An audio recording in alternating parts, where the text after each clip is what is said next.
بسم اللہ الرحمن الرحیم۔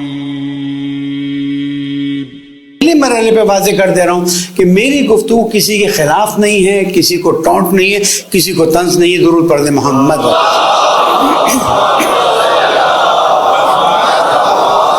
کیونکہ ہم 13 رجب کی ولادت میں داخل ہو رہے ہیں، پھر نصیحت، وصیت، درخواست، تقاضا، آرڈر تو دینے کی میرے میں صلاحیت نہیں ہے کہ 13 رجب کو ولادت مولود کعبہ،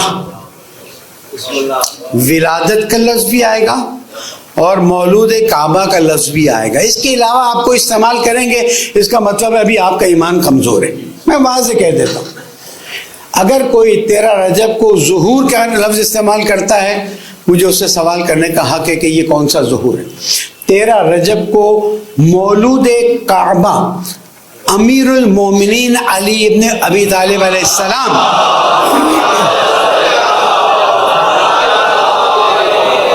کی ولادت ہے، اور ہم اللہ تعالیٰ کا شکر ادا کرتے ہیں کہ ان لوگوں میں سے ہونے کی کوشش کر رہے ہیں نہیں، تو آپ ہوں گے، میرا بھی مسئلہ ہے، ان لوگوں میں ہونے کی کوشش کر رہے ہیں جو اپنے آپ کو مولا علی کا ماننے والا کہتے ہیں۔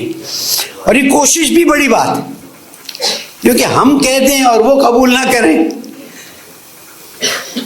کہیں آ کے کہیں یہ تیرے اخلاق دیکھ لے، یہ تیرا کردار دیکھ لے، یہ تیری روش دیکھ لے، تو ہم یہ کہتے ہیں کہ ہم کوشش کر رہے ہیں کہ ان کے ماننے والے، ان کے فالوور بن جائیں، ابھی ہم ان کے چاہنے والوں میں ہیں۔ ایک اور درود پڑھ دیں محمد۔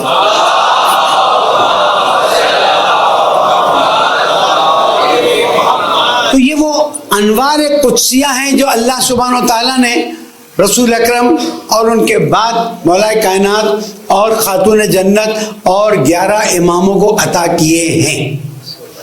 حضور اکرم نے فرمایا کنتو نوراً والآدم بین الماء والطین، میں اس وقت بھی نور تھا جب آدم پانی اور مٹی کے مراحل میں سے گزر رہے تھے۔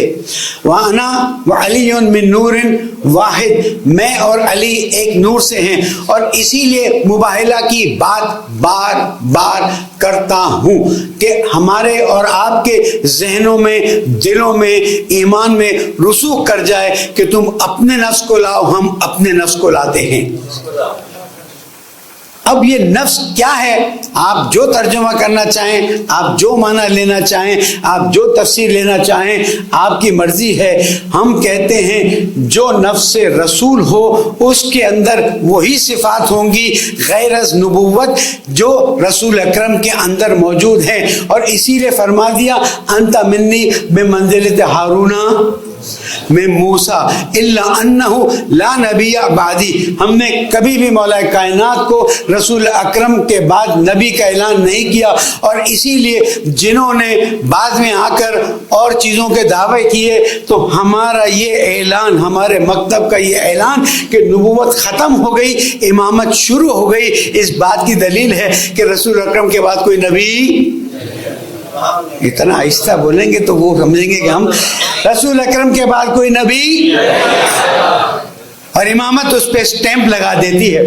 اب جب وہ نور چلا ہے تو وہ مراحل سے گزرتا ہوا وہاں تک پہنچا ہے کہ جہاں سے پھر 2 حصوں میں تقسیم ہو گیا۔ ایک رسول اکرم دنیا میں تشریف لائے، ایک میرے مولا دنیا میں تشریف لائے، اور ہدایت کا سلسلہ چلتا رہا یہاں تک کہ حضور اکرم نے ہدایت کے مراحل کو طے کر کے جب دنیا سے وصال فرمایا تو غدیر قم میں اعلان کر دیا ہے من کنت مولا فہذا علی مولا، اللہم وال من والا وعاد من عادا وانصر من نصر واخذل من خذل۔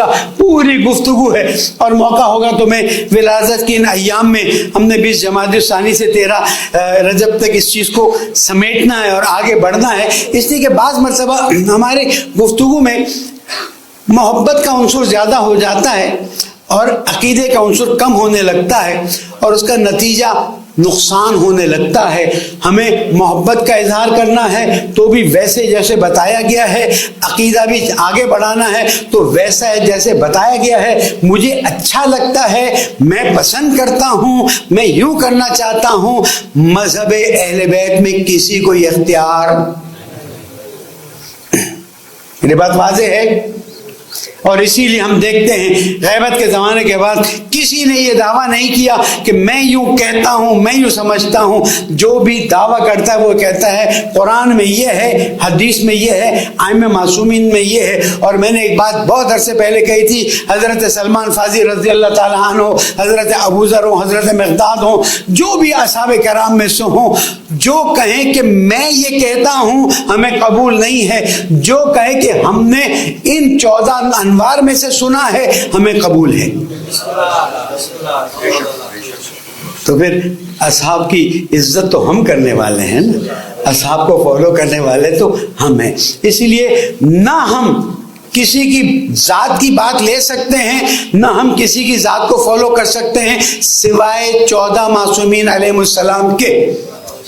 اور اگر کوئی آ کے اپنی طرف سے لگانے لگے, جیسے کہ لگنے لگا ہے اور ہونے لگا ہے اور کرنے لگے ہیں, بھائی بہن سن لو, غیبت کا زمانہ آگے بڑھتا جا رہا ہے اور ایسے بہت سے ادعا کرنے والے ادعا کریں گے. ہم صرف اتنا جانتے ہیں جو انہوں نے دیا ہے وہ لینا ہے, جس سے روکا ہے میرا دل چاہتا ہے, میں سمجھتا ہوں, میرے خواب میں آئے ہیں, میں نے یوں سمجھا ہے. ہمیں کسی سے کوئی چیز قبول نہیں ہے. جو 14 انوار مبارکہ سے ملیں گے وہ ہمارے ہیں, جو نہیں ملیں گے وہ ہماری. یہ مکتب جعفریہ کا ایک اصول ہے. اب کوئی کسی وقت کسی نے کوئی حکم دے دیا, کسی نے کوئی حکم دے دیا, جب تک کہ وہ قرآن اور سنت کی بنیاد پر نہیں ہے, جب تک اہل بیت علیہ السلام کے بتائے ہوئے اصولوں پر نہیں ہے, ہم اسے نہیں لیتے. اگر آپ ہمارے لیٹسٹ ویڈیوز کے بارے میں جاننا چاہتے ہیں تو ہمارے چینل کو سبسکرائب کریں اور بیل آئیکن کو پریس کریں. شکریہ.